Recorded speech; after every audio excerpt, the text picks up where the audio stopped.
Okay, good morning everyone. Happy Monday morning. Thank you for being here for the 5th session of the Emerging Researcher Spotlight series. My name is Meagher, and I'm the Associate Vice President Research at the University of Manitoba. Let me begin to acknowledge that the University of Manitoba campuses are located on original lands of the Anishinaabe, Inunuak, Ansiinanuak, Dakota Oyete, and Dene Celine, and on the national homeland of the Red River Métis. As a member of the University of Manitoba community, I'm extremely proud to work in partnership with First Nations communities in a spirit of reconciliation and collaboration. So thank you for joining us here in person. We are also joined virtually by many of the community members, so welcome as well. And thank you all for connecting.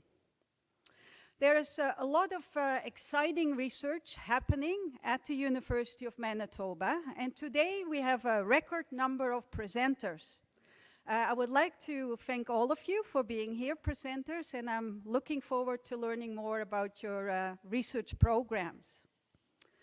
So here is a glimpse of the topics that you will be learning about or hearing about today. And what we are hoping to achieve is that people are connecting and form new ideas and collaborations, and that's one of the reasons why we have these symposium series that shine a spotlight on researchers in their first decade of their career at the University of Manitoba. So if you would like to see more of these events, we do feature them on the University of Manitoba YouTube channel.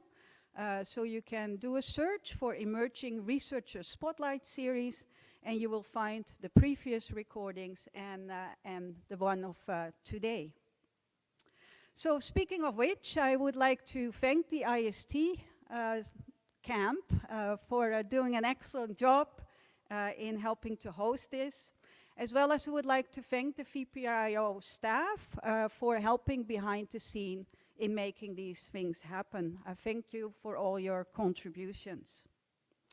So we will start the program now of 8 short presentations, and that's followed by question and answers towards the end. Help yourself to refreshments at any time during this event. We have until about 11 o'clock this morning, so feel free to stay around and mingle with the speakers then. So, as I said, today we will hear 8 presentations, and it's now my pleasure to introduce the first speaker. And the first speaker is Lisa Losetto, and she's joining us from the Faculty of Environment, Earth and Resources. Lisa's research focuses on Arctic marine ecosystem health. Lisa studied beluga whales as a means to understand system changes over time. And the keywords that we received is beluga, indigenous, climate change, ecosystems, and habitat. Welcome, Lisa.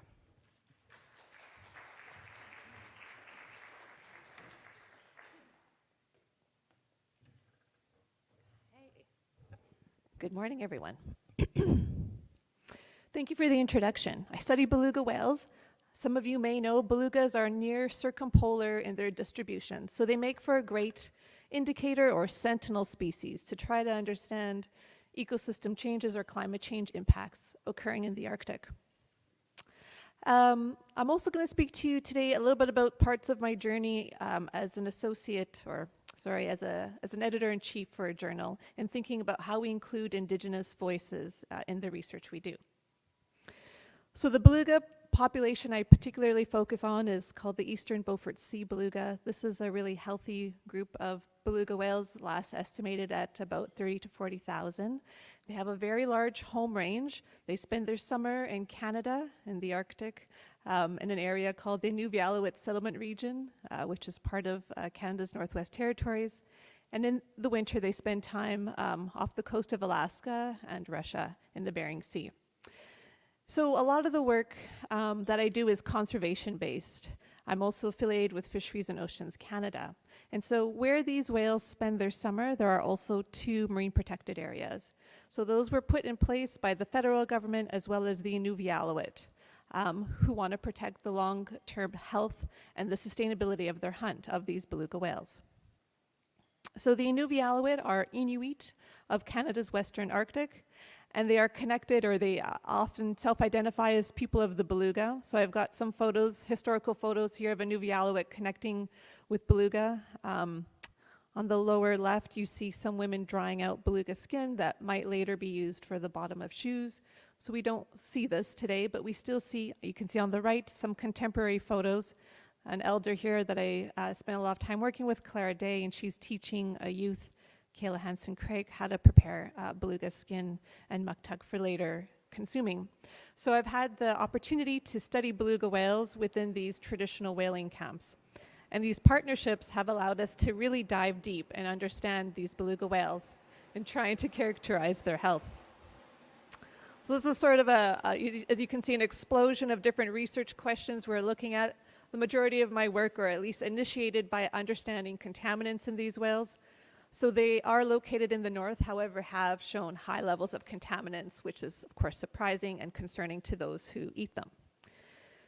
So in building those partnerships, I spend time at these local camps. This is a picture from last summer, a tripod. We're lifting a whale to obtain its weight as part of trying to characterize their health. But you can see it's a busy picture, a lot of folks here, graduate students, veterinarians, Inuvialuit monitors who collect samples from the whales for science, as well as elders and Inuvialuit youth.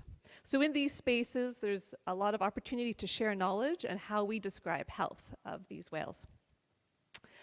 What we've also been able to do is launch new programs that are what we call low invasive, recognizing those whales that we're sampling are biased in that they're selected, often they're larger males, so we're missing parts of the population, and they're also typically healthy whales. So we want to get a better understanding of the population as a whole, so using things like drones, tagging, acoustics. And so more recently, I'm highlighting a picture here by one of my graduate students, Kim. We've developed a project in partnership with the community, and while, in all of the work we've always done co-design, we wanted to focus in on bridging knowledge systems, and so thinking about how we can take that data and co-interpret it together, and more fully look at publishing our work together. So as I'm wrapping up my 5 minutes, as I mentioned at the start, back in 2018, I became an editor-in-chief of the journal called Arctic Science. It's an open access journal, and so what excited me about this journal is this idea of making our research accessible to our Indigenous partners. And so that was one main interest or goal, but I also became interested in how their knowledge might be also made accessible to scientists. And so over time, we've had workshops and thought about how different knowledge systems come together and how that can be shared.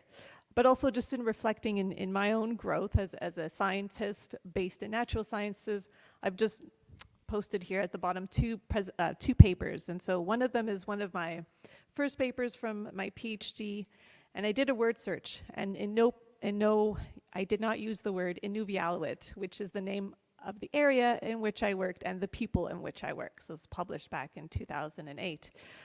In a recent paper by one of my graduate students that came out in 2023, and we see the word Inuvialuit used 23 times, just highlighting kind of how we see how we work with our partners. And so this is an ongoing interest and focus of how we do research in the North and how we want to be true and honest to respecting and actioning Canada's Truth and Reconciliation. So in coming to the end, I don't have a timer, I think we're close to 5 minutes.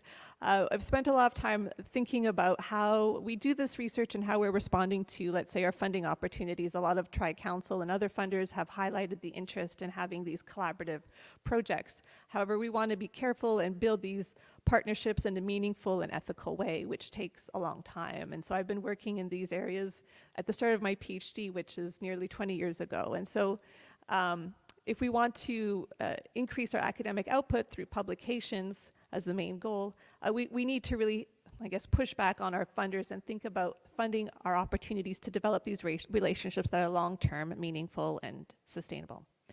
I'll end my time there. Thank you. Thank you very much, Lisa. That's fascinating. Thanks for telling us about that. So our next presenter is Sean Buchanan from Asper School of Business. Sean's research explores relationships among actors, institutions, and social and environmental issues. Sean's research explores concepts of environmental sustainability, economic inequality, and stigmatization. Keywords are corporate socio-political activism, political polarization, and stakeholder alignment. With that, Sean, welcome.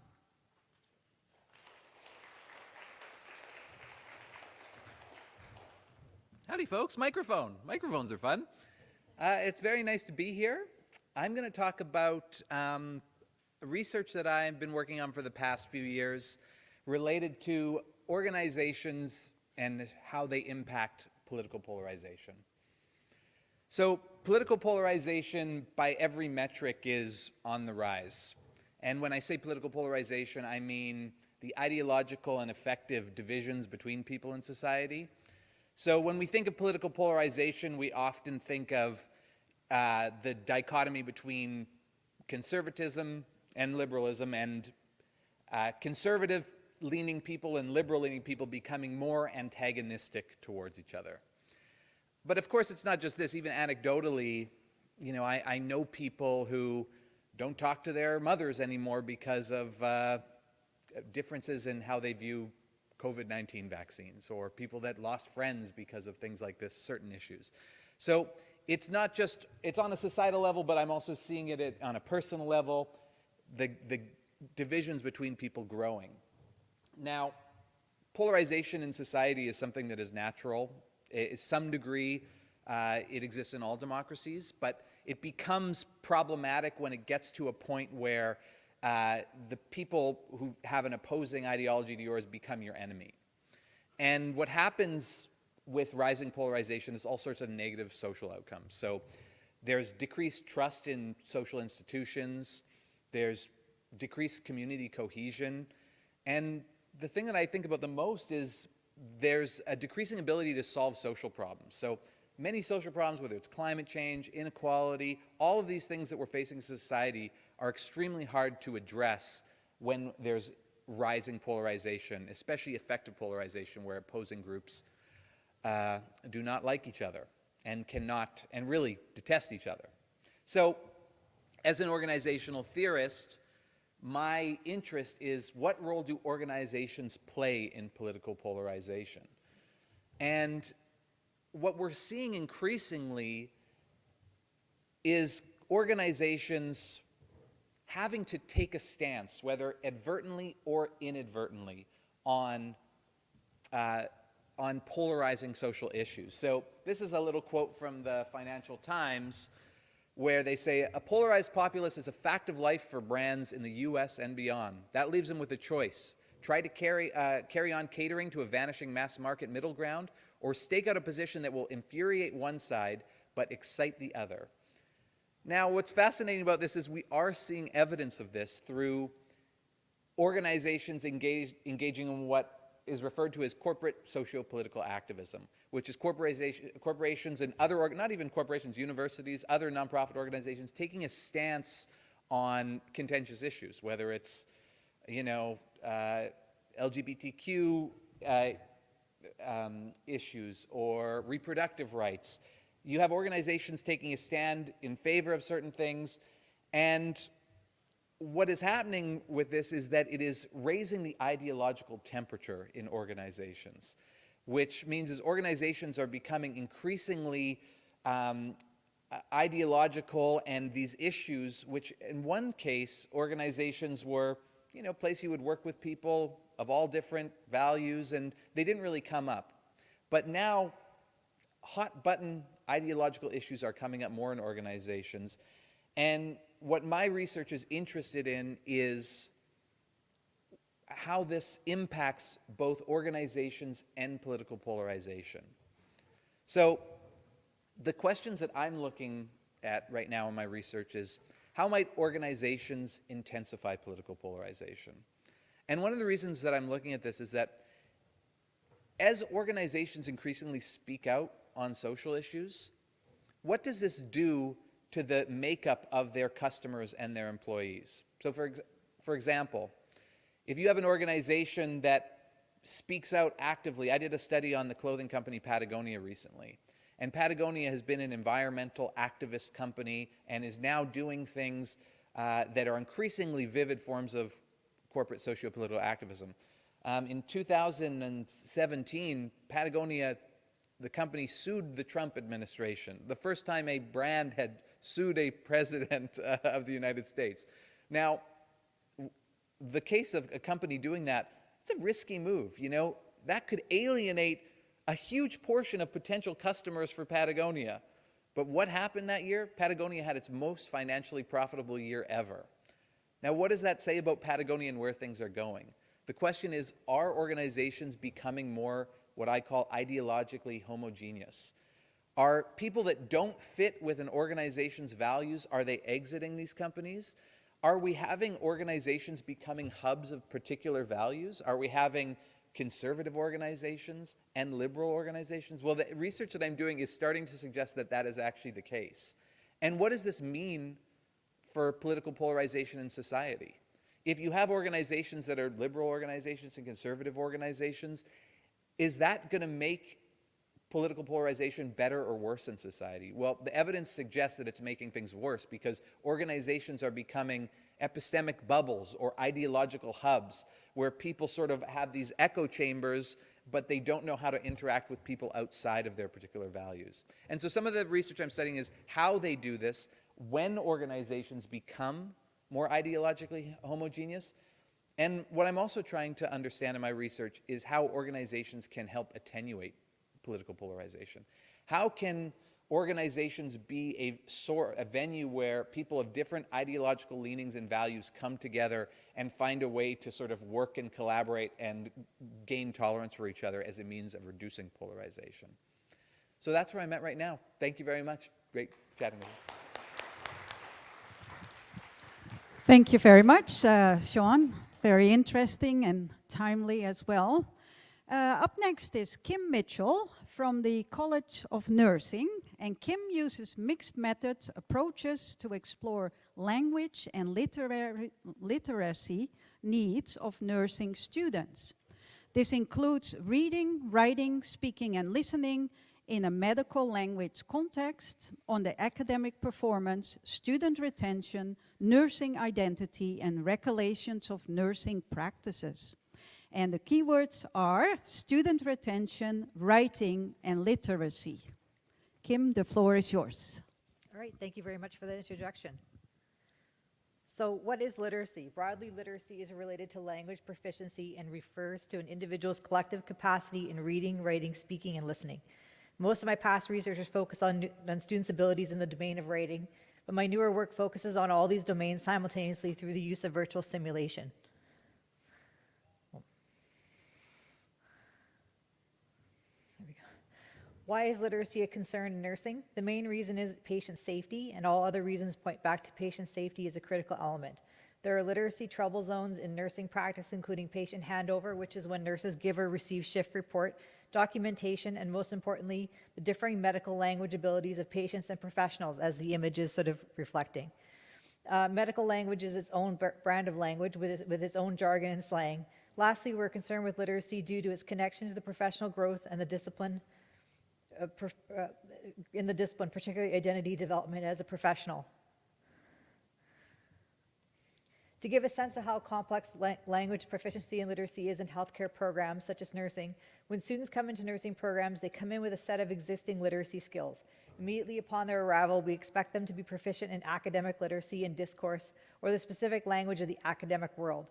We expect them to also rapidly become fluent in biomedical language, as we don't spare them from the exposure to this language in the classroom. We also expect them to become fluent in research language.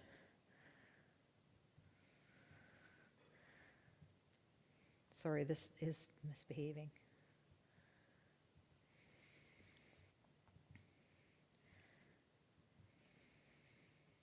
There we go. With complex literacy demands, we must attend to the literacy skills of all students. This is not a problem limited to second language students, and we must be concerned with the literacy levels of skills of all nursing students. Why? The College of Registered Nurses of Manitoba, the regulating body for the nursing profession, is concerned with the language abilities of all nurses, and the issue is on their political radar. Secondly, it's been a question since the beginning of time, but what is going on with high school literacy instruction as post-secondary educators regularly complain that students are not prepared for the literacy demands of post-secondary education. We need to be concerned with the literacy levels of all nursing students because close to 80% of Manitoba nursing graduates are English first language speakers or were raised speaking 2 languages from under the age of 5 years old. For these reasons, the first versus second language status dividing line is not black and white. We often, for example, assume that students with accents to be second language speakers, but there are many students with no accent who are second language speakers, those that learn English from a young age, and many with accents who are first language speakers, for example, students from the former British colonies such as Africa, such as Nigeria, or students from the Caribbean. So I developed a study which has been funded by Research Manitoba to look at the literacy levels of Manitoba nursing students using virtual simulation. That project is titled The Development and Testing of a Literacy and Language Screening Assessment for Nursing Education using Simulated Learning Activities to Assess Medical Language Learning. The objectives of the project are as follows. So to identify the nursing student characteristics that predict student literacy as measured through virtual simulation performance. Objective 2 is to identify which motivational constructs will predict nursing student literacy. And objective 3 is to assess how literacy in conjunction with student characteristics will predict students' academic success in their nursing program. This diagram depicts the plan for statistical analysis of the data with the ultimate goal for the battery of questionnaires and the virtual simulation literacy screen to predict academic success. The virtual simulation is designed to test reading, writing, speaking, and listening in various ways. For example, in the domain of reading, students need to read chart documents and a drug guide. In the domain of writing, they need to write clinical notes, assessment notes, and an incident report when a patient falls in the scenario.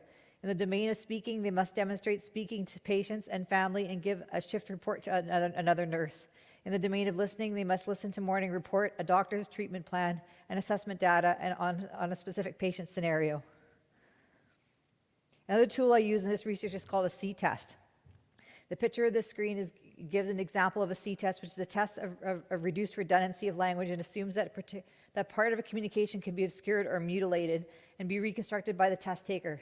So in a C-test, the second half of every second word of a passage is deleted, and the test taker is asked to reconstruct the mutilated words. Other text is left surrounding this section of missing words for context. C-tests are a proxy for language proficiency exams, and C-tests assess processing, speed, grammar, and syntax knowledge, proficiency, fluency, and vocabulary. A recent meta-analysis of C-tests used in research identified that a C-test results are closely correlated with other tests of general language proficiency, and research effectively demonstrates that C-tests can successfully predict student success in environments where communication is fast-paced and spontaneous, and rapid processing of information is a mandatory skill. The C-test is therefore not just a language test, but a test of information processing in a time-pressured environment. In addition to a virtual simulation study, I have another study in the planning stages right now that looks at the ability of C-tests to predict early program success, such as grades in an early program core course. And that concludes my presentation. And I certainly will be happy to answer questions when the time comes. Thank you very much, Kim. That's beautiful slides. And I'm glad that Fenton is here. Who's the next speaker? Fenton Litwiller from the Faculty of Kinesiology and Recreation Management. Fenton uses qualitative and post-qualitative research methods and critical theories to account for 2 SLGBTQ experiences, identities, and expressions. And the keywords are community development, qualitative research, gender, critical theory, and queer theory. Welcome, Fenton.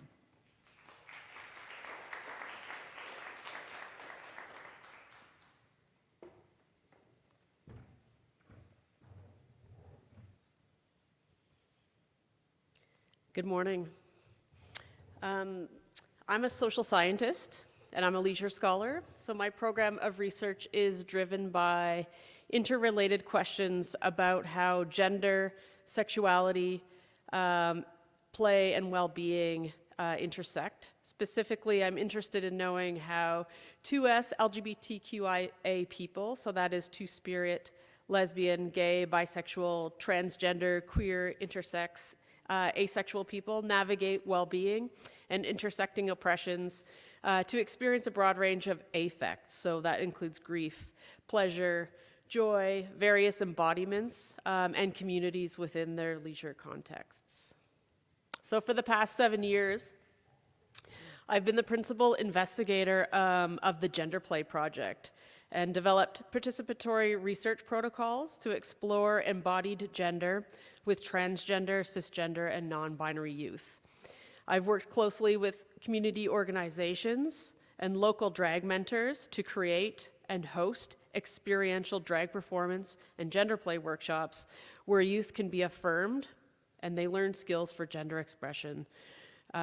So we do makeup, costuming, and drag performance. My methods include participatory action research activities, interviews with youth and drag mentors, as well as researcher journaling. And my objectives for these workshops includes using queer theories and trans theories to examine youth experiences of the workshop, as well as everyday gender expressions. So, for example, famous theorist Judith Butler explains that the gender framework is an exaggerated difference between two categorical genders, despite human variations, with several impositions, including cultural understandings of the innateness or the naturalness of these extreme either-or distinctions. And trans theorist Julia Sereno would articulate this reality as oppositional sexism, where social expectations for cisgender girls and cisgender boys are set far apart, with the naive and oppressive belief that men and women are complete and total opposites.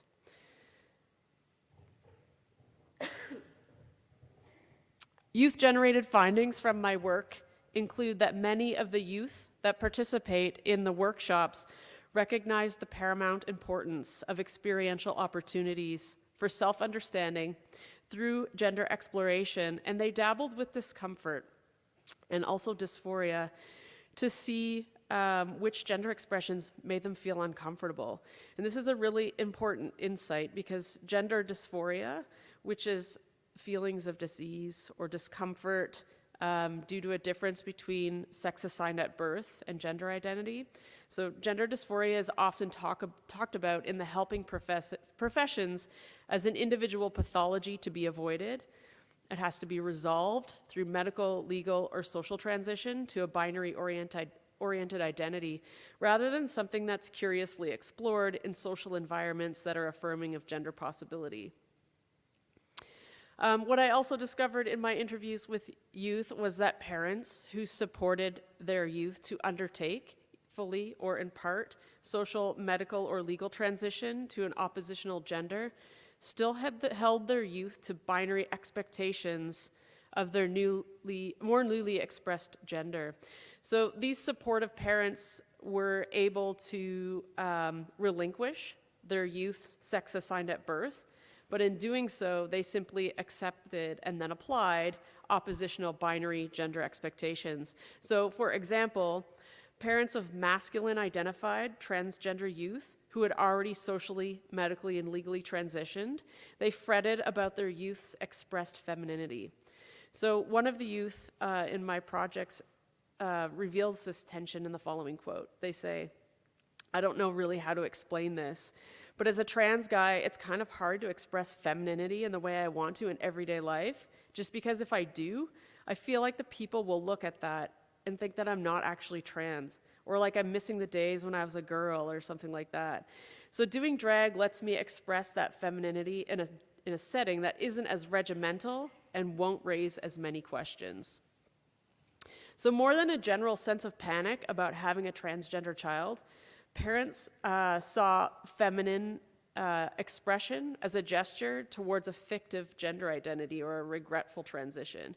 So these youth had their experience and their pleasure and confidence in their own gender questioned by those who were closest to them. And then they began to wonder about their own sincerity. So as one youth states, at the workshop, I can be more feminine without questioning myself for being who I feel I am. In my future work, I will bring the gender play workshop to youth living in rural and remote areas in Manitoba and Northern Ontario, and that will be through a Shirk Insight grant. So in this research context, I'll be using my own field notes as well as interviews with youth, local supportive adults, and also interviews with those who work in local queer organizations to explore what supports already exist for youth, to strengthen resource networks, and to observe how these youth navigate intersecting oppressions to experience joy and well-being. Thank you. Thank you very much, Fenton, for telling us about this important work.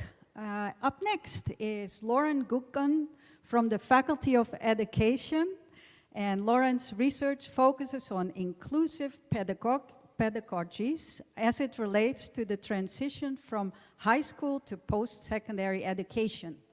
And the key words that Lauren has chosen are learning and disability, success, motivation, emotions, and post-secondary education. The floor is yours. All right, thank you so much for having me this morning. Oh, I went the wrong way, sorry. All right, so as was mentioned, I studied the transition from high school to post-secondary, and we know that this is a really important area to look into right now because we see that each year the number of students who are attending post-secondary is increasing across Canada. We also know that the number of students with learning disabilities and other types of diagnoses like ADHD and autism is also increasing at post-secondaries and actually at a higher rate than the general student population. So to give a bit of context into the type of research that I do and how I look at this, so I really focus on this inputs, environments, and outcomes model for how I make sense of this transition into this post-secondary environment. So if we think about inputs, we're thinking about this student with their backpack on that first day of school, ready to go to class. They're going to come with a variety of characteristics that make them who they are. They're of a certain age, a certain ethnic background. They have different goals for what they want to get out of their experience. They've enrolled in different courses and all those different elements that make them who they are. And then they're going to come to our post-secondary environment, and we think about environment. This can be really anything that happens on campus in that kind of physical space, thinking about buildings and interactions, but it can also be that social environment. Are they interacting with other people, making friends, feeling this sense of belonging? And we also see in the last few years really thinking about this online learning environment as well, as that COVID-19 pandemic really shifted things online for our learners, and how do they navigate that space as well. And then we have our outcomes. We really want to see our students succeed. We kind of often think of this graduation and our cap and gown here, but there can be other types of outcomes as well. So are they persisting into their second year? Are they feeling successful, and all those different outcomes that we can see? So in the research that I do, and I focus on outcomes, I really try to remove myself from the thinking about just being grades. And we know that grades is really the most common indicator of success at post-secondary, but it is only one indicator of success, and it is not a perfect measure of success. There is no perfect measure because there is going to be some subjectivity in how we think about grades. Even at the student level, one student might get an A in a course and think they failed because they really wanted that A+, and a student who was struggling in the course got a B and they're really excited because they thought that was a really hard course. And so we can't just take grades as the measure of success. And so really thinking more broadly, did the student feel they had a good term? Did they learn a lot of important skills they can take with them into the future? Are they feeling confident, and all those other elements that are really important for our students' success? There's also then going to be the environment and the space that I look at the environment. I'm really focusing on the academic and the social space here. So academic integration is really going to be our students learning all those skills they need to be successful. Those study skills, time management skills, how to study for a test, write an essay, all those different elements we know they need to be successful here. And we know that students with learning disabilities really struggle with navigating those academic skills, how to manage their time, how to plan different things out. And so that's a really important area to focus on supporting them in their journey. We also know academic integration is really important. Do they have this sense of belonging? Are they able to feel connected? And again, we know students with learning disabilities struggle with this social connection space. They oftentimes come to post-secondary already feeling like they don't belong and they're not feeling connected. So really hoping that we can develop supports and strategies to help them feel more connected so they're more likely to stay at post-secondary. And then we're going to think about inputs. And so if you think about yourself coming to post-secondary, there are a variety of things that you brought with you, different characteristics. And researchers really do try to link these into three main areas. So we've got our traditional inputs being grades and SAT scores, demographics being gender, age, socioeconomic status. But in the work that I do, I really like to focus on these psychosocial factors, looking at students' motivations for coming to post-secondary. We know that if students come in with more intrinsic motivation, more of a growth mindset for their time here, they're more likely to be successful and persist through different challenges that might come up along the way, and ensuring that our students have good goals and realistic goals as they move through the different elements of their post-secondary career. So as I wrap up here, I just want to highlight some research that I'm doing with Student Affairs. Over the last year, we've surveyed over 1,500 students about their first year experience here on campus, and we are right now in the process of cleaning the data and hoping to analyze it to really get a solid experience, or understanding of the experience of the first year students right here and how we can support them in their journeys. And so we're looking at different elements of their motivation, their emotions, self-beliefs, and all those different key criteria that can really help support them on their journeys here. So thank you very much. I look forward to the questions at the end of all the presentations here. Thank you very much, Lauren, and thank you for telling us about the survey. Now I can't wait for the results. So the next speaker is Mark Meagher from the Faculty of Architecture, and Mark's current research focuses on applications of building data, open source tools, and software development in early stage architectural design. And the keywords that Mark has chosen are machine learning and design, inclusive digital pedagogy, participatory design, and design for reuse. Floor is yours. Okay, thank you very much. Yeah, hello to the local audience and to the virtual audience. So I wanted to begin by giving a little bit of context. I'd say the primary questions that I address in research have to do with the application of computational tools to capture specifically quantitative information in the early stages of design. So early design is a stage in the process of making new buildings, landscapes, and urban places when typically proposals are fluid or rapidly developing and where there's a shortage of information to inform that development. So this is a stage when very consequential decisions are made that can influence the environmental performance of the building, the energy consumption, and the ecological footprint as well of the project. So the projects that I'm going to show, they aim to develop and evaluate tools for use in early design that make use of the sort of fluid and unstructured visual content at this stage to capture information for use in quantitative analysis while preserving the ability of designers to richly communicate using these media. So I'm interested in sort of all types of design communication that are both visually, can work both visually and as structured data. So I just want to give one example to set a context, and that's sort of the graph or the network diagram. The graph, just to give a couple of examples, in one project working with an architectural firm in London, I developed a web application that uses network visualization as an abstract representation of rules in the design of a hospital. So the idea here was that the hospitals are a highly constrained design problem determined by a very complex set of rules. We wanted to capture these rules from clinicians' knowledge, from practitioners' knowledge, using this interactive web application, and also using the diagram as a legible representation of this set of relationships.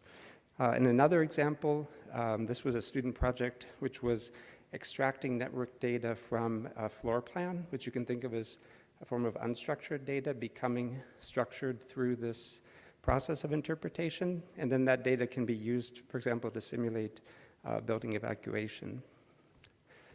But more recently, I've been focusing on images as a type of sort of unstructured data that can also be used in a structured way. So images capture information, sort of qualitative information, while also providing an abundant source for structured data. And this project is a collaboration with Kamini Gill in the Department of Landscape Architecture that involved a collection of images, both from survey participants who lived in the neighborhood where we were working, and also using a deployment of trail cameras in Winnipeg suburban woodlands. So images were used both for community engagement, sort of to communicate with the community and for them to communicate with us about what was interesting to them about encounters with animals, and also as a source of data about the animals and about their sort of interactions with people.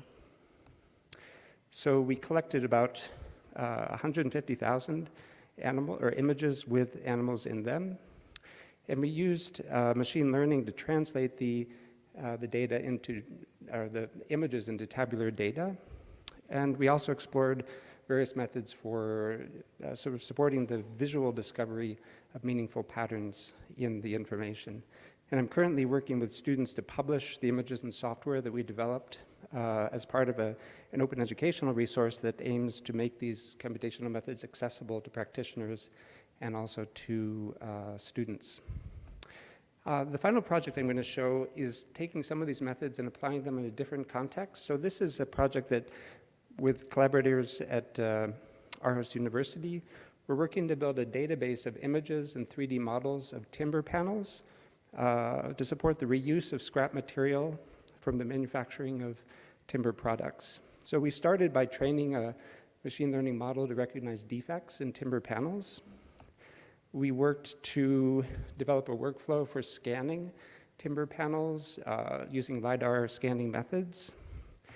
And in the next stage of the project, we will develop products that can be constructed from the reclaimed timber pieces.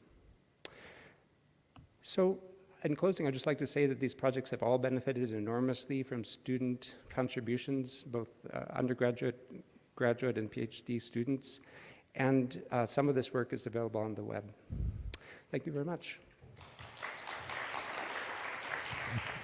Thank you very much, Mark. That's fascinating. The next speaker is Celine Latulipe from the Faculty of Science. Celine engages in research in the fields of human-computer interactions and computer science education. And the keywords that Celine has chosen are virtual worlds, 2D and 3D platforms, creativity support, immersive web, virtual world authoring, and education in virtual worlds. The floor is yours. Thank you. Good morning, everybody. It's exciting to be here. So I am a human-computer interaction researcher from the Department of Computer Science, and what I'm talking to you about today is supporting creativity in the design and creation of virtual worlds. So we're all in a physical world in a room right now, but there are all these virtual worlds online, and they became really popular during the pandemic. And so this is a newer project that emerged for me because of work during the pandemic. So during the pandemic, I taught all of my courses online, as everybody did, but I taught in GatherTown, a virtual world which uses proximity chat. So you have an avatar that represents you, you can dress it up however you want. This is a 2D world. It looks like a video game, like a Super Mario Brothers type video game or something, but you move your avatar around, and as you get close to another avatar, you can hear and see the other person's video, and if you move your avatar away, you stop being able to see and hear them. So I used this to build classrooms that I could teach in. So on the right-hand side, you'll see classroom, and that supported like 140 students online and team-based learning, which was really a fantastic thing. And I studied this with Meagher from CADL to understand how it affected the student experience. On the left here, you can see that I held a conference in the same platform, GatherTown, and this was an art and computer science type conference. We had an interactive gallery that I built and designed to allow artists to showcase their work and engage with audiences. So both of these projects got me pretty excited about the possibilities now for these online worlds, but I was also curious about the process of designing and building the spaces. And so that led to some work where I worked with people in interior design, so Jason Shields, who you'll hear from next, and some other people, where we were really looking at how do you build spaces that support creativity in the virtual world. And we found this author who studies creativity of physical spaces. So Thoring and her colleagues came up with these 10 propositions for what do you put in physical spaces to make them be supportive of creative work. And we were really interested in how do these propositions transition when you go into the virtual world? Can you use the same guidelines and principles to make creativity supporting virtual spaces? So we studied that in GatherTown as kind of a pilot study, and that's been published. And then we've been looking more recently at other types of platforms, because there's lots of virtual world platforms out there. Some of them are 2D, some of them are 3D. So we picked 4, 2 of the 2D ones and 2 3D ones, and we tried to manifest those principles for creativity support and build like basically sort of creative workspaces online. Because creative working online is something that's being done. There are lots of design firms where their employees just work online all day. There's no physical building that they're working in anymore. And so that's sort of ongoing work. And as we did this, I really got a chance to look at all of the tools that are used to build these spaces. So every platform has their own proprietary tool, but there's also these sort of more generic tools that people use, like Blender is a tool for building 3D environments, and Tiled is a tool for building 2D environments. I was really interested in how well these tools work. So I studied creativity support. I wanted to know, do these tools support people in this work? And building and designing the spaces for these platforms is actually a new job in the economy. This is a job that people do, they make a living off of it, designing virtual spaces. So how well do the tools support that work? And so one of my master's students has recently finished a study that he did where he brought in interior design and architecture students to build these spaces. So it was a long study. We had them do a little bit of homework and then had a whole day where they came in and spent the day. We taught them the tools, and then we asked them to design and implement a virtual escape room. So they had to design it on paper, and then they had to implement it using the tools. And we were looking at, did it support their creativity? How well could they actually learn and use these tools? And we chose these students because they're motivated to build and design good spaces, right? And so what we found, we used the Creativity Support Index, which is a metric that I developed with a former PhD student, and we found that these tools only provide moderate creativity support. And really, they're kind of lacking. They seem to be designed by programmers for programmers. And that's a bit of a problem because we don't want only programmers to be the ones who design these virtual spaces, because programmers probably won't make very nice spaces, right? We want to democratize this new job and make it available to everybody, so the tools need to be improved. So one of the outputs of this work was guidelines for how to improve these tools to make them more accessible so that anybody can engage in this kind of work. And then we have a current project that's ongoing with Jason. We're building a virtual art gallery in Spot Virtual, which is one of the 3D worlds that we found really exciting and interesting to use. It's going to actually host the work of students who were in the IDES 7200 class. So this is a master's level studio class in interior design. And we'll be having an open exhibit of this work later on this month, probably on May 28th. We're going to interview the students to understand their experience of showcasing their work in this platform, and we're also going to survey people who attend the opening event to understand their perspectives on attending that kind of gallery opening in this kind of online 3D platform. So that's ongoing work that we're pretty excited about.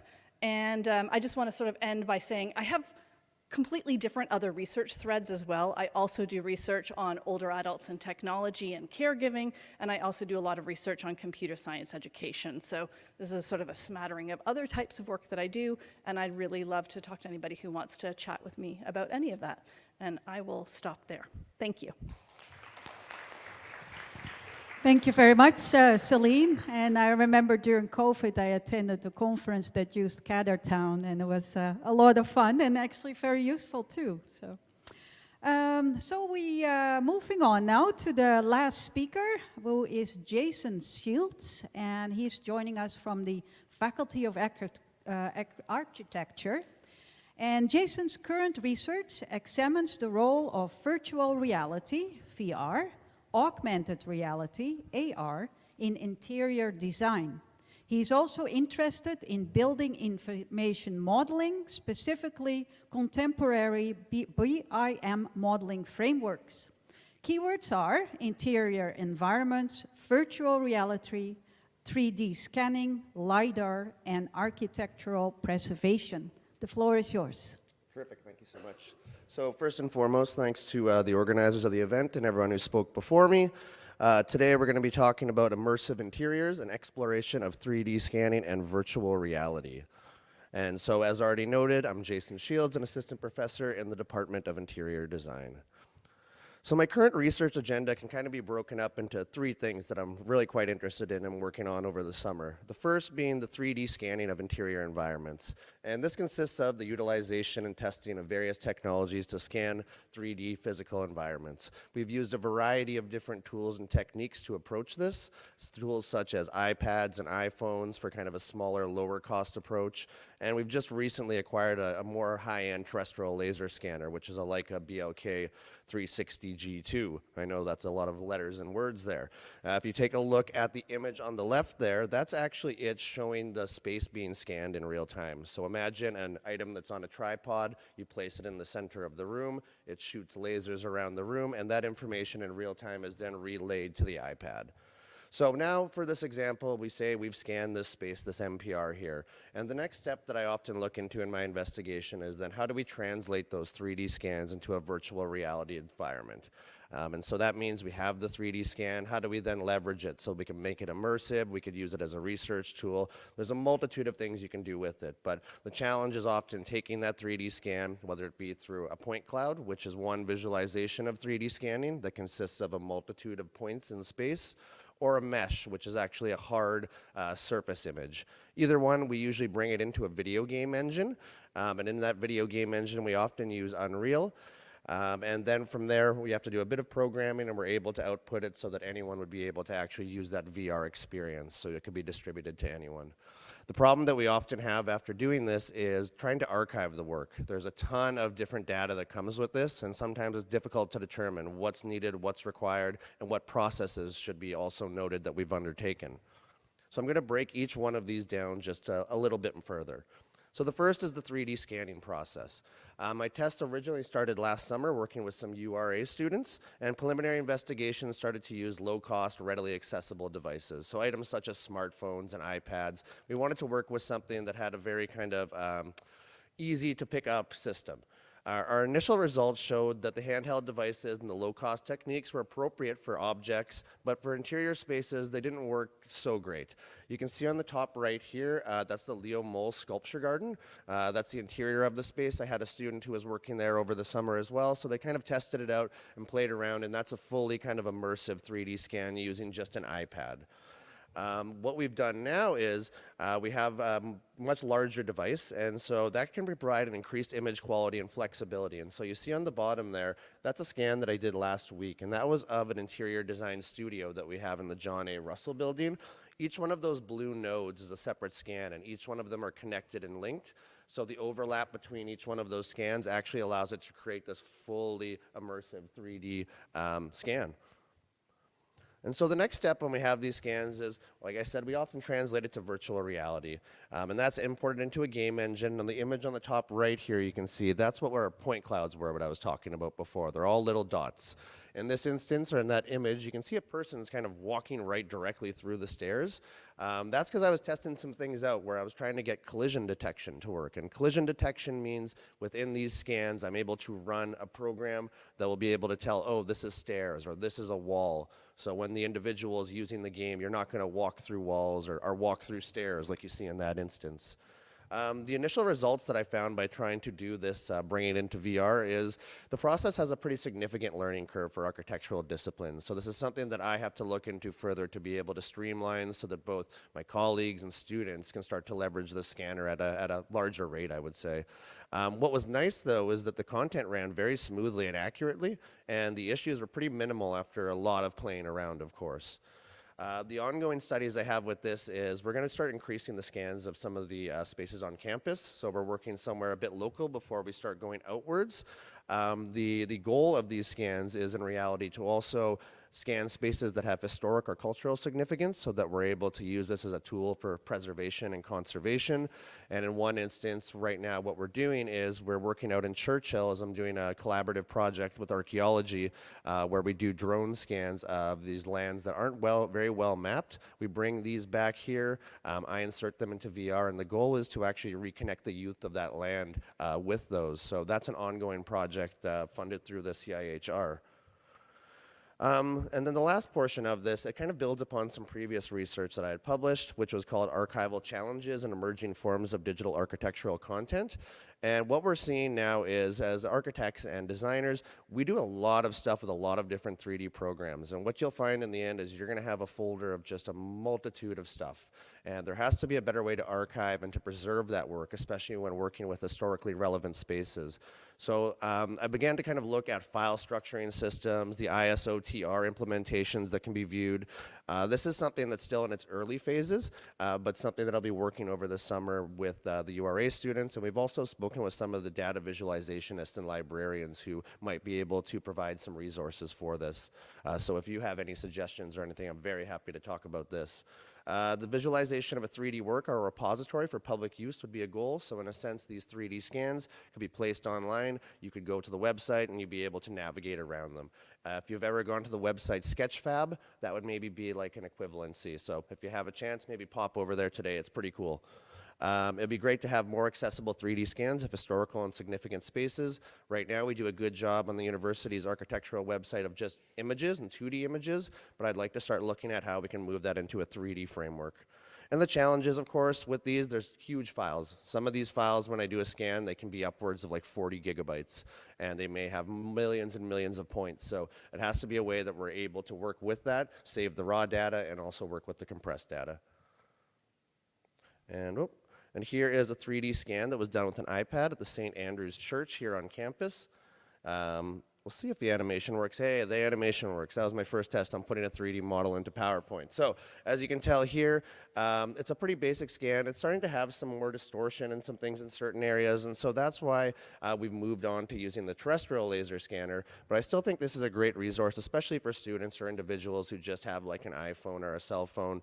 I know me and Celine were teaching a course, and we had the students scan 3D objects with their cell phone, and they all seem to have an absolute blast with it. So I see this being something that's going to have a lot more uptake with younger individuals moving forward. And to kind of close out, to talk about the significance and the impact of the research, the goal of the research will be help to establish the ideal conditions and practices for scanning interior spaces, as well as storing, documenting, and disseminating those archive scans. Once archived, the 3D scans can then be analyzed for their spatial characteristics, enabling an in-depth study to investigate architectural concepts such as ergonomics, circulations, and outcomes of human interactions with the built environment. Some of the practical, foreseeable outcomes of this include the contribution to preservation and conservation practices, guiding future restoration efforts of scanned spaces, and utilizing scanned spaces for virtual tourism and education experiences. And then there's just another image of that studio being 3D scanned. Other than that, I have a conference coming up on May 24th with the Society for the Study of Architecture in Canada, and that's actually being hosted here in Winnipeg, Manitoba. So feel free to come check that out. And as Celine already mentioned, I have some collaborative research projects working with her, and another one with the archaeology department, all of which are usually working around the idea of virtual environments or virtual space. And on the right there is an attempted scan of a staircase, and it's very hard to scan things that are on multiple floors. And so you can see it turned out a little scary looking, but I like to show some of those images where it wasn't so successful, because going through the failure and the process of this is, I think, all part of the important part. So thank you again for your time. Thank you very much, Jason. That's fascinating. Wants me to be a student again. So I will now open up the floor for questions. And if you have a question, you can raise your hand and I will walk up to you and give you the microphone. If you are online, please post your questions in the comment section on YouTube, and then they will be read out loud. And that's Allison who will be doing that. Great, thank you so much, Allison. So I'm going to open up the floor now to see if there are any questions. There we go. We have some questions there. First go to the furthest one. Hi, may I ask a question of Lauren then from Faculty of Education?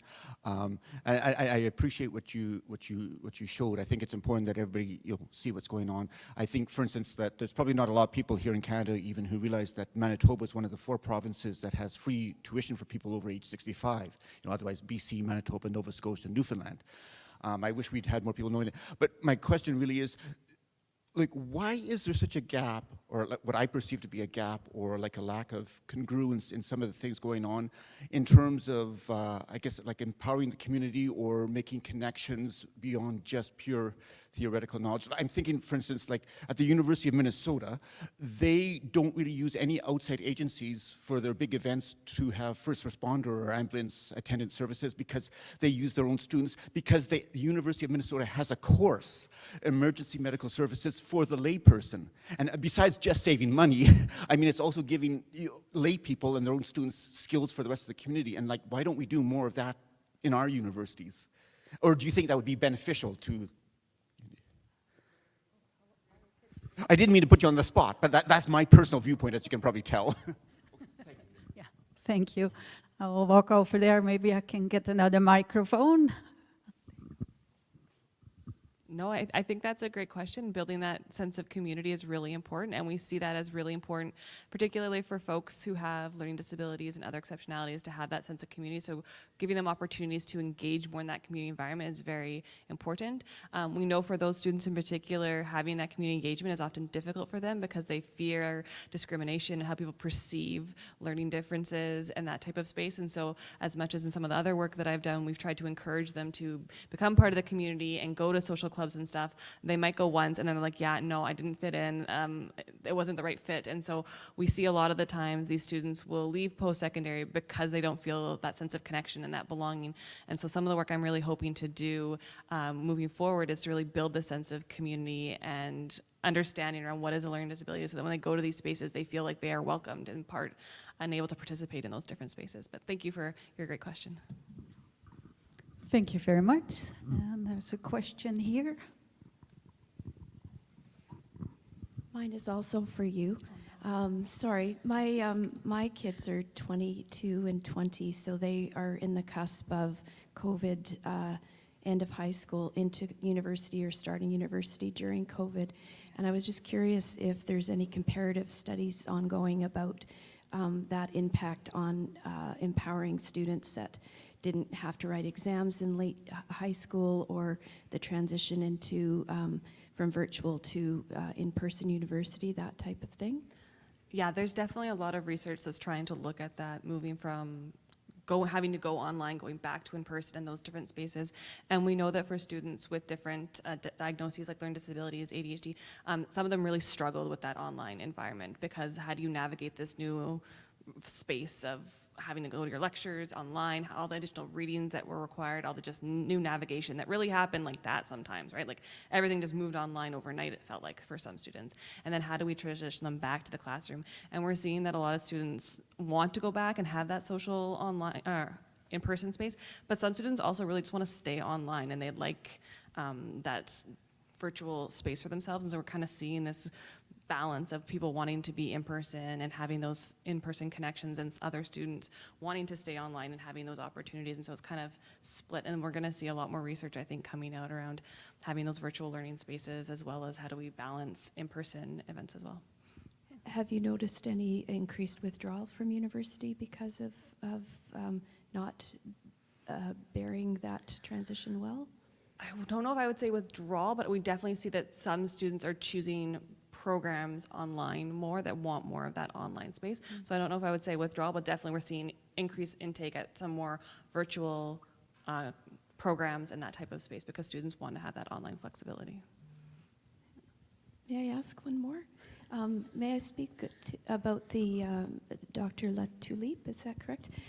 Just in that vein, creating virtual reality environments I just wondered about the connection people have to others in person, and then I can see the benefits of creating environments so that people with accessibility issues can access things they wouldn't otherwise access. But do you have any concern about then people leaning more towards the isolation because they don't have to leave their own personal environments to attend things virtually? Yeah, I mean, I think that was a big concern throughout the pandemic with online education and people attending lectures in WebEx or Zoom and just they're by themselves in their room and they don't see anyone and they don't talk to anyone, and it was very, very isolating for students. The virtual environments that I use, the GatherTown platform, I specifically chose because of the social interaction. So my focus in computer science education is on social learning, and I think the talking to each other is sort of a critical component of learning, because you need to develop friendships, you need to do networking, you need to learn how to talk to other people, and that sort of communication as a practice within the discipline is really important, because you need to learn how to communicate, but you also need to learn how to communicate using the computer science terminology. And if you're not using it and speaking it, if you're only listening to a lecturer talk about it and you never enunciate it or use it, you don't get used to it. So there's all sorts of, but the social working with each other and hearing other students' perspectives on concepts is really important, and then that slowly develops into friendships. So with the GatherTown platform, I was able to create team-based spaces. So I don't know if you saw the picture, but there were like little tables and little teams, and I assign students to teams at the beginning of the semester, and they stay with those teams. So it'll be a team of 5 students. They stay with those 5 students all semester long and talk with each other every class. So they get over the social anxiety pretty quickly because it's the same small set of people, which makes being in a really big classroom online much less isolating. It's much more sort of like you're with a small group. But then the other thing about the GatherTown platform was that the students could move their avatars. So I could say, all right, get up from your tables and go and talk to somebody at a different table because you all got this quiz question wrong. And go and talk to somebody else and tell them what your answer was and talk to them. And all of a sudden you'd see all these little avatars all like moving around, like 100 of them, and it was kind of crazy. But so they got a chance to sort of mingle, and they had agency, right? They weren't stuck in a Zoom room by themselves where they couldn't talk to anyone else. They were able to move their avatar wherever they wanted during the class. And so sometimes when I was just talking, I'd see avatars like moving around for no reason. There was one avatar who, like, he kept doing like laps of the classroom, right? And this is a student who would normally be sitting in the classroom fidgeting, right? And so it allowed more agency and more social connection. And the students in our study that I did with the person from the Center for Teaching and Learning, she interviewed students and we surveyed them. They really liked the social interaction. They felt they actually came to this class early just so they could talk to other people because I enabled them to talk to other people. So it's possible to do this in a way that helps address the social isolation, but it takes a lot of work and planning and technology support. So. That we get in person? Well, the body language and tone of voice is possible because GatherTown is actually a video conferencing platform. So you've got a video feed, so you can see and hear, and so you get some of that. I mean, it's not the same. It's body language mediated by video conferencing, so it's not full body language, but it's definitely there. And with that platform, students definitely had their cameras on a lot because it was a small team and they felt comfortable. Thank you, Celine. How do you ensure a safe space if you have multiple rooms that students interact? How do you do that? Well, in Gather, it is one big room, but then the teams become these smaller little spaces.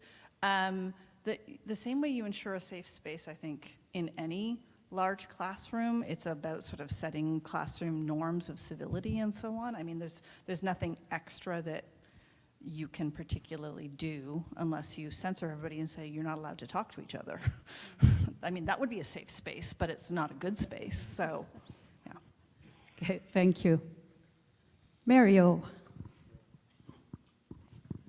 I have several questions for all of you, but first let me say, fantastic work, fantastic talks, and this university is in good hands for the future. Fenton, I have a question for you. You show that youth are faced with difficult choices if they're trans, and if they're contemplating the change, how do they navigate that change? And you also point out that there's a desire to maintain previous identity. And that's because we live in this binary world, right? And we keep coming back to the binary choices, right? So a trans child who's female may wish to transition to a male, but that child does not necessarily want to lose the feminine aspects. And you articulated that very well. Now, would it be much more productive to society if we abandon this binary concept, focused on the spectrum of gender and genders, and just adopt that as a working paradigm going forward? To me, this would resolve a great deal of conflict. I'd appreciate your thoughts, though. Yes, thank you for posing the question and then answering it. Should I continue?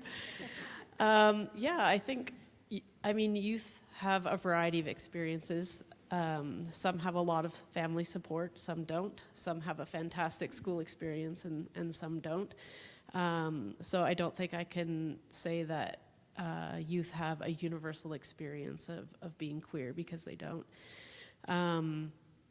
But to sum it up, I think we need to be a little bit more relaxed about gender. And that's just a summary of your comment too.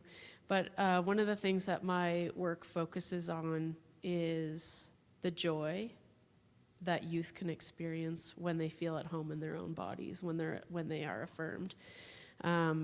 Because what a lot of the research has been focusing on is the wounded nature of their experience, which is very important. We need to understand this. We need to articulate youth mental health, suicide ideation. All of these things are important to articulate and address. But what ends up happening then is that becomes our focus, and that is how media represents queer and trans experiences. Is focusing on sadness, grief, suicide ideation, and we get characters that's the limited scope of their experience in a media context. And I want to really focus on the joy that youth experience when they are at home in their bodies, when they are affirmed, when they do have supports, and to get another narrative out there. Because when youth only see themselves represented in these wounded kind of ways, they have a limited idea of what they can become. And I want to create spaces where youth can see a future of joy, a future of connection, a future of community. So that is in part my work as well. Thank you. It occurred to me that when you were presenting and when Celine was presenting, that the use of the virtual spaces would lend itself very readily to the type of interactions that you're exploring, right? And this would be a very forward-looking way of illustrating identity. So, Celine, to riff off Sheila's question, do you think that one defines identity of self as a function of interactions with others? Yeah, I think so. I think that the way that you represent yourself is something that evolves as you interact with others. And the online spaces are interesting because you can more readily, dynamically change your representation. And you can also be, in some spaces, you can be more anonymous. You can represent as a different gender that is maybe to sort of try something out, and that's really commonly done in online spaces. This could be interesting because we're just putting together a major proposal on physics and philosophy. Mm-hmm. And to my right is one of the engineers of this project. And we're asking questions like that, the origins of human consciousness and the origins of the universe. And so it occurs to me that you'd fit in very nicely to that project. But we'll talk later. But I have a practical question for you. You describe the use of virtual spaces to stimulate creativity. You talk about democratization of the tools. Where do you get your funding? I don't really have a lot of funding for that. I've got an internal small grant funding for that with Jason, but NSERC can fund some of this work, but the approach that I take tends to sort of fall somewhere between NSERC and SHRC. It's human-computer interaction tends to be somewhat verging on the social sciences, so yeah.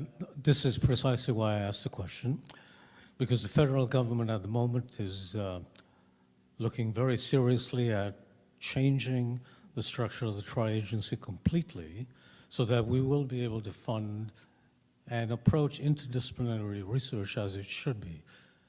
Everything's evolved to the point where it makes little sense to maintain traditional boundaries. So I'm hoping that by this fall there will be a new architecture, and that proposals such as yours will not be shunted to one of 3 agencies, but rather one would look at a holistic view. And we heard from Jason, you have CIHR funding as well, if I understood that correctly. As a co-investigator on that one. So the primary investigator would be Dr. Linda Larcombe over in archaeology, who I've been working with over the last year, and then myself as a co-investigator, primarily focusing on that aspect of translating the drone and point cloud data, and then we've actually had the opportunity to go down to Churchill a couple times too, and so working with the people out there in the community. Right. So once again, illustration of the need for this interdisciplinary outlook, right? Yeah. So for you, I have a practical question as well. You mentioned the use of computing power, and I just want to ask, is it CPU and GPU you need, or is it just storage? Storage is probably one of the easier ones. I'd say it matters what process you're trying to undertake. So for example, the scanning process itself, it doesn't really need too much because that unit's like a standalone unit. It kind of acts as its own. Where you start to need more processing power, such as GPU, is once you're going into the Unreal Engine, like the video game engine. What I often get is I get these red letters that always say, buffer underrun, you've done too much pretty much. And so that often does happen. Like if you were to also check out what the CPU level is, it's probably getting up there to like 80%. And so whenever I do this process, I don't do it on a laptop. I do it on usually a pretty high-end computer that does have a good GPU, because otherwise you're probably going to get a little bit frustrated. It's not a really out-of-the-box package. You have to download a lot of different applications and add-ons for it to function at a good level. So I don't know if you're aware, but we have set up a high-performance computing center where we provide secure, centralized facilities, right? So you may want to explore that. We're heavy on the CPU, just getting into the GPUs, but as far as storage and compute power, we've just invested $1.7 million, so wow. It's a state-of-the-art center. We should talk. Okay, that'd be terrific. So, thanks. Yeah. Thanks, Annemiek. Thank you so much. I'm sorry, Ruth. I'm first going to a question online. Okay, we have a viewer who's got a question for Mark. Can you speak more about what you and Camny Gill discovered about the patterns of images? Images from the trail cameras. Yeah, sure. So in terms of the work that we have done with the trail cameras, our initial interest was in looking at the relationships between people and animals. That was the focus of the project. That was sort of the reason for collecting the data initially. Now, for research ethics reasons, we weren't able to actually store images of people captured by the cameras, but what we did do is capture a time signature of every time that a person passed by a camera, and then we immediately deleted that image. So what we initially did was look at close encounters, so the idea that tracing instances where an animal passed by a camera, and then within 2 minutes, a person passed by that same camera before or after. And so we began mapping those by location and by species. So it's looking at what were in a way, the animals that it seemed that people were in the closest proximity to temporally and spatially. And then we compared that with the images that we were collecting from people, from the survey, from the people were telling us were important to them or telling us were interesting to them in a way. And so that was, we're still going through those data, I guess, in terms of trying to understand, is it, in our experience with these data, is it the case that that people are most interested or engaged with the animals that are most prevalent in their immediate surroundings, or are they seeking out those encounters in other ways? So that was part of our interest. And otherwise, it was a lot of mapping of frequency of sightings over the day and over the year. Thank you very much. Ruth. Thank you. This is a question for Lisa. You noted in your presentation quite rightly that there is a marked increase in requirements from federal funding agencies, especially for Indigenous participation, which is excellent. However, there's often a disconnect between funder requirements for that participation and the reality of Indigenous partnerships. And as you noted, how long they take to develop, the requirements of computing in certain communities, for example. So I wondered, how do you think we can best advocate for change, meaningful change that will still showcase true Indigenous participation, but in a way that is more conducive to those communities actually being able to be involved? It's tricky. Yeah, it's hard. Yeah, I've thought about it a lot. And I went through that presentation quickly. There was a figure at the bottom. Someone had published a paper in the journal, and they had a little schematic of the time it took for them to complete this journey. And it was a 10-year journey. And I thought, well, how do funders want to support a 10-year journey instead of a 3-year journey? So I guess we want to see a reduction in how we value academic outputs, so publications, but how do we place value on relationship building, but also being careful to avoid things like tokenism. It's really easy to write someone's name on a paper and say I had an elder, and the elder isn't literate on what just happened there. And so in talking with organizations about this, the challenge is their capacity to almost police or make it clear that was a 3-year relationship that they supported and that they wanted to happen, and it was done in a meaningful and ethical way. So there's capacity challenges there. I have seen tri-council agencies engage with those organizations more closely and seek their guidance, and I'm seeing there was almost this movement where every funding organization had representation from those organizations, and that in a way was overburdening as well. So I'm starting to see, at least with some of the Arctic research organizations, some pooling of saying, okay, let's all come together and not task everyone. So I guess I'm saying I don't have an answer. I think on the community side, we shouldn't overtax them, but engage in them and ask how they want to be involved. But from a scientist perspective, to give credit to somehow identifying that, I didn't publish anything for 2 years, but this is the amount of time I spent in a community. I spent 6 months. Can we place some value on that and 0 publications? So yeah, that type of thing. Thank you very much. And I have a question here, 2 questions. My questions is for Dr. Goegan.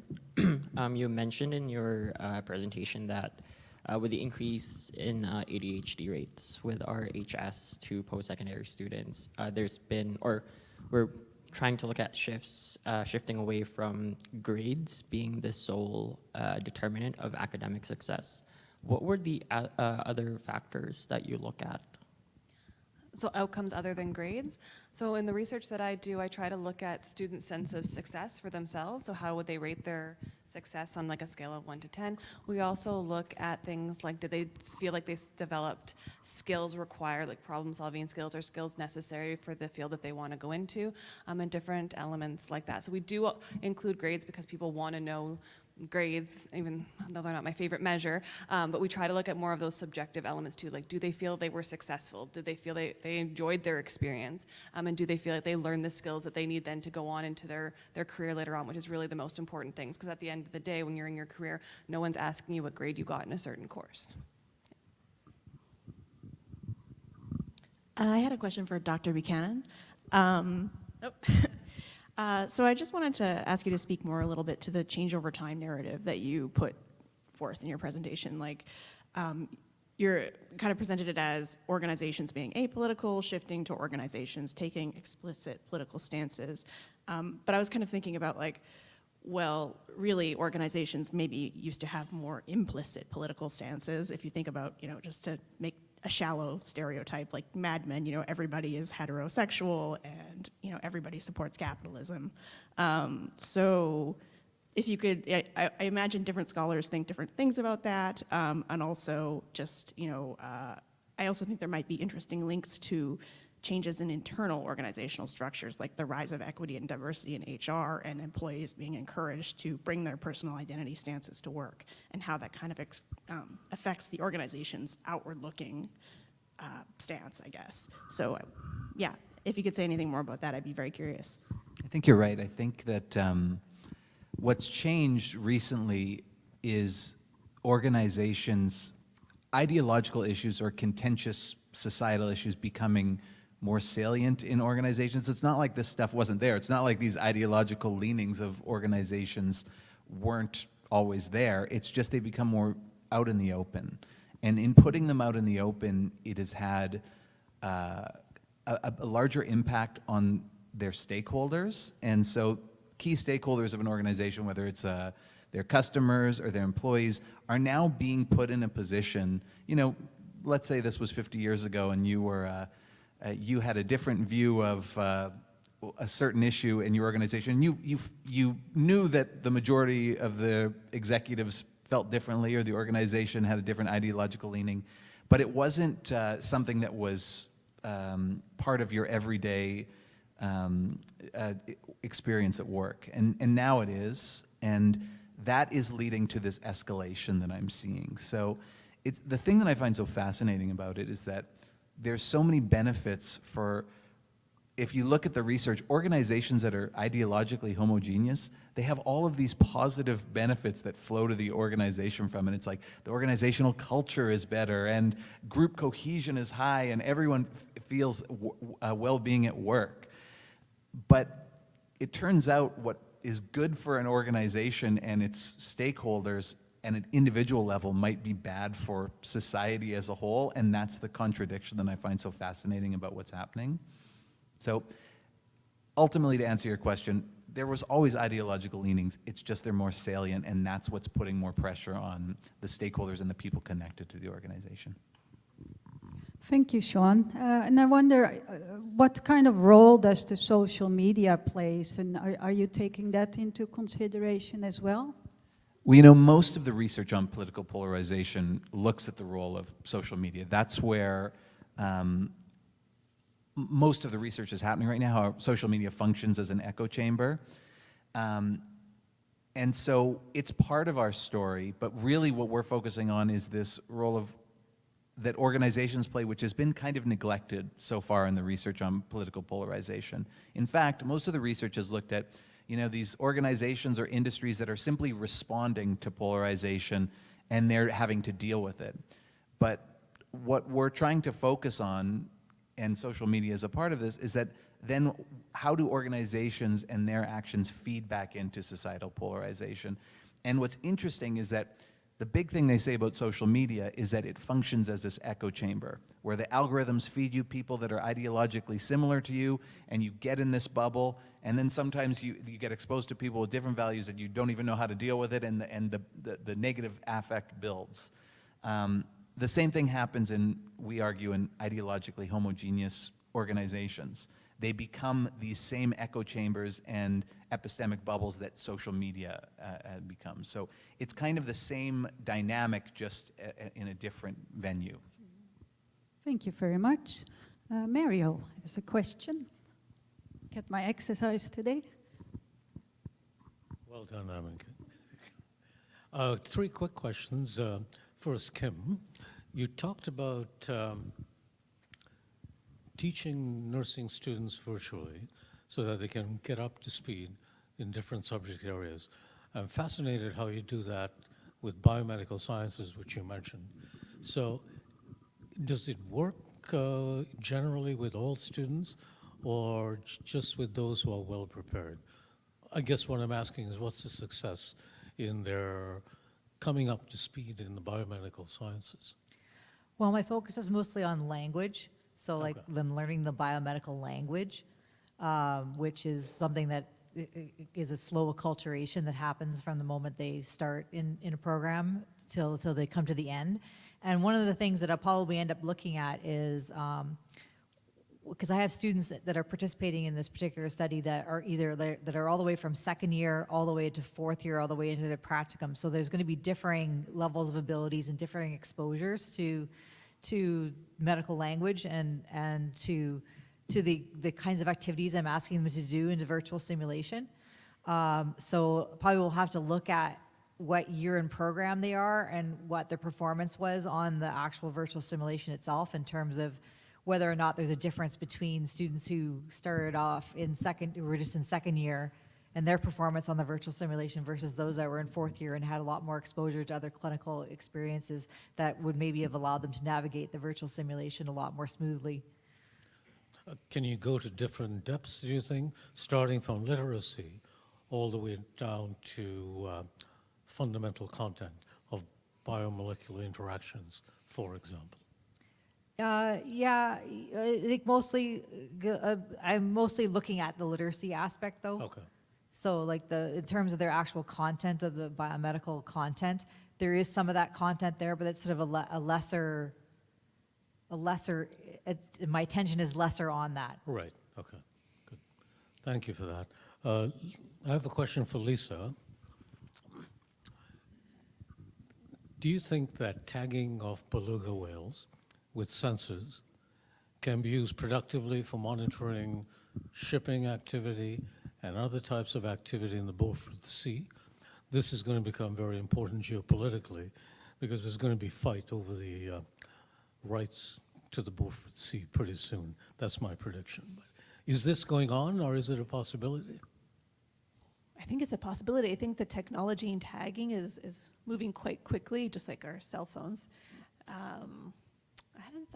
So we actually had the instance where we tagged whales, and it just so happened, using AIS data, that we saw there was several ships in the area. So we were able to learn about the whale behavior, but we were using AIS data. So I think the technology is out there. I haven't seen it be used.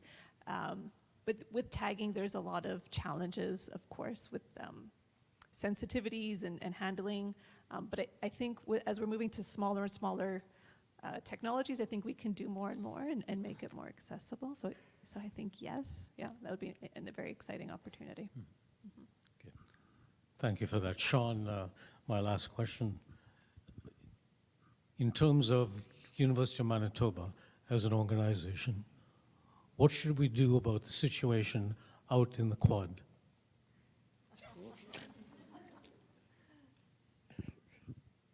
You know, it's funny. I got this covered. Don't worry about it. I got it covered. I figured we'd have some excitement here. It's good, but I'm gonna disappoint you with my answer, I think. I often, when I give talks about political polarization to CEOs and executives, which I've done, you know, I present the research and I present the issues and I present the problems, and then ultimately they come up to me after and say, so should my company say something about searching the landfill, or, you know, and I have to tell them that there is no easy answer. I think there's a lot of great research, though, in social movements that tell you about the right way to respond to student movements. There's a huge, long history of campus protests. and there's a literature that's developed from that. And so in the response to see the crackdowns that have been happening in the US and now in Canada, you know, a lot of people have been sharing insights on how that approach is just, the wrong approach for so many reasons given all the research we have on social movements. So I could get into that in more detail, but that's my thoughts for now.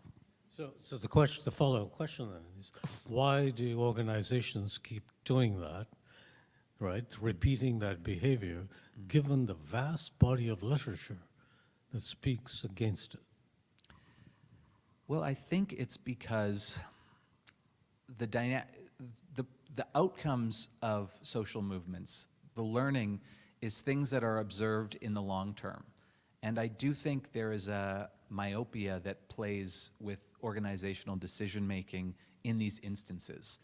And short-term pressures, whether they're from donors, whether they're from funders, they end up playing out and put pressure on administrations in the short term, even if the outcomes are counterproductive for all parties in the long term. And so I think it's a little bit of a conflict between short-term thinking and the long-term outcomes that the literature, even though it's there, the people involved sometimes focus on the short term at the expense of the long term in this case.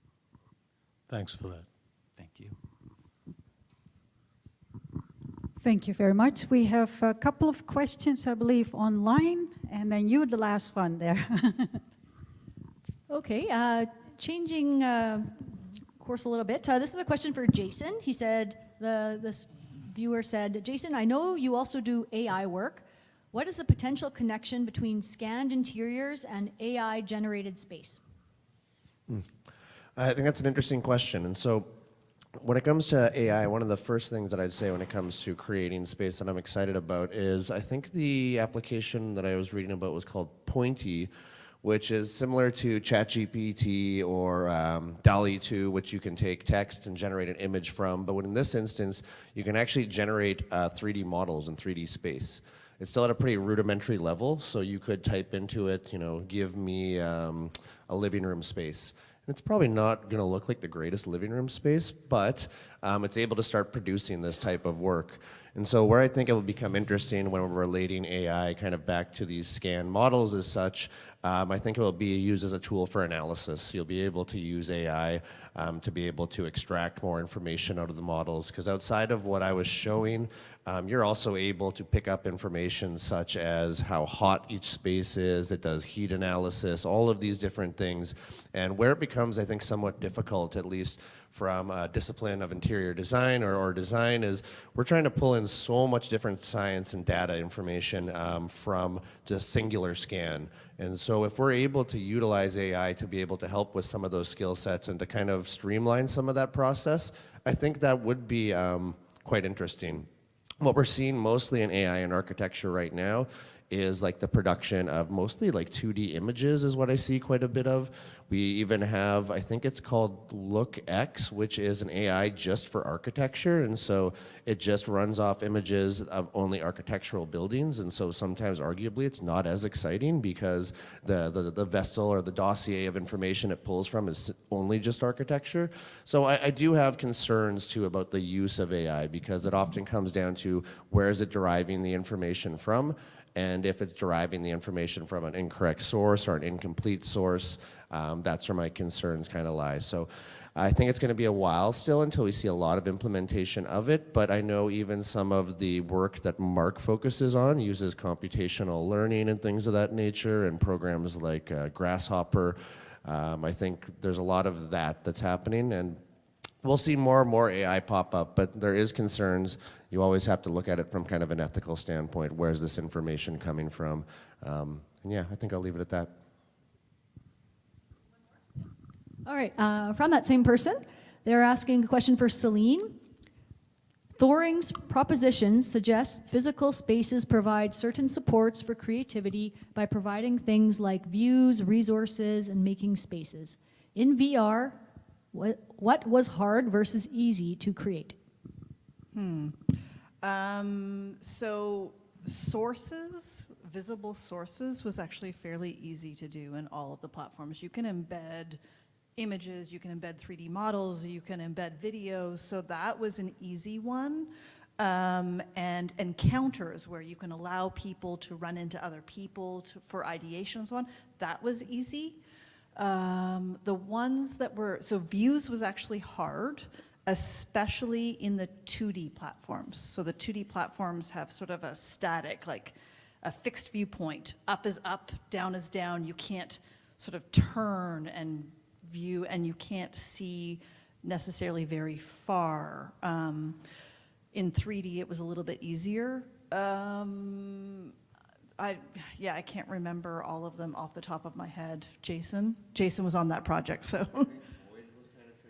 Oh yeah, so the idea of the void, which is like sort of empty space to sort of, you know, free your mind and not be stimulated, which can facilitate other aspects of creativity. That can be actually hard to do. Activation. So the activator proposition, which is like physically getting up and moving around, you know, like you getting up and moving around is really good for your mind. We always encourage students to stand up and move around in our classes, or at least I do. When you can build spaces that require people to move their avatar around a platform, but they're still physically sitting at their desk at their computer, right? So is the activation, there's a difference there. It's maybe a mental activation, but it's not really physical activation. So that was probably a really hard one to manifest in a virtual platform. Very much. We're nearly to the end. The last question there. Thank you, Anamika. This question is for Sean. I've been reading about the university as an organization and the fact that they're a wonderful place of open-minded inquiry. We see both an emphasis on racial and gender diversity, often alongside an implicit ideological homogeneity in terms of left-leaning thinking.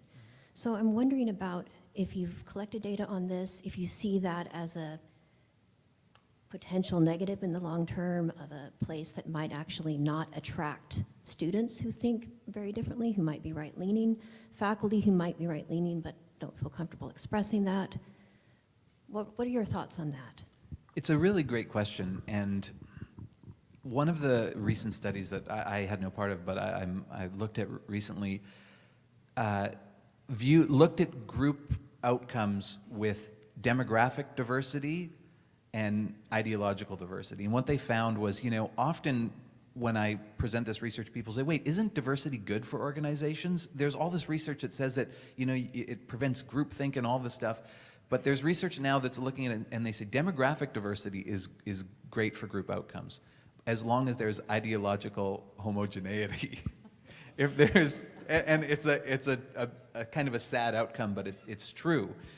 And I have to admit, my thinking about what you're posing has changed recently, because, you know, here I am, I'm a left-leaning person at a university, and I like my little bubble of everyone with the same values as me, and it feels great. But I do think about these ideologically, as these issues become more salient in the university, what happens to what are called ideological misfits? Does it dissuade people from coming? And I don't have data on this, but we're starting to see this in organizations. And so we're seeing this in companies where there is opportunities for ideological misfits to leave, they do. And companies, because of the benefits from ideological homogeneity, what happens is companies now work to recruit people with similar ideological leanings, which dissuades people from coming. And I think ultimately, as comfortable as it might make people to have people with similar ideologies around them, I think at the societal level, it leads to some of these problems I talked about, like the inability to engage in constructive dialogue and solve social problems. So it's a great empirical question you're posing. That's kind of what we're starting to look at, is not only is this happening outside of businesses, is it happening in organizations, and what are going to be the societal outcomes of this? if I may, Anamika, Sean, your comments on diversity have prompted an encounter I had a little while ago with the Aga Khan. And in discussing diversity, he said, of course we love everyone, but we love those who resemble us more. That's the mic drop right there. I think I'm just going to leave it right there. It's why I'm interested in this. It's one of the big fundamental challenges I think we face going forward. Thank you. Thank you very much. Thank you, everyone. Those were excellent questions and excellent answers. Really enjoyed this session today with 8 presenters. Thank you again for your time and preparing for it and being here today. So this concludes the 5th Emerging Researcher Spotlight event, and you can stay a little bit longer. We have 15 minutes. Feel free to grab some coffee, tea, and I think there are some snacks left as well. So we hope that you will join us again, either virtually or in person, and our last event of this series, which will take place on Monday, June 17th at 9 a.m. at the Apotex Center on the Benetine campus. And if you can't wait for that long, we have a next Knowledge Exchange, which takes place on May 30th in the Greece Diner at the University Center here on the Fort Garry campus. And the topic for that is building a lasting solution to the mental health crisis. So I hope you will be able to join us. It's from 7 to 9 o'clock in the evening on May 30th. And with that, thank you so much, everyone, for being here, and enjoy your day. Thank you.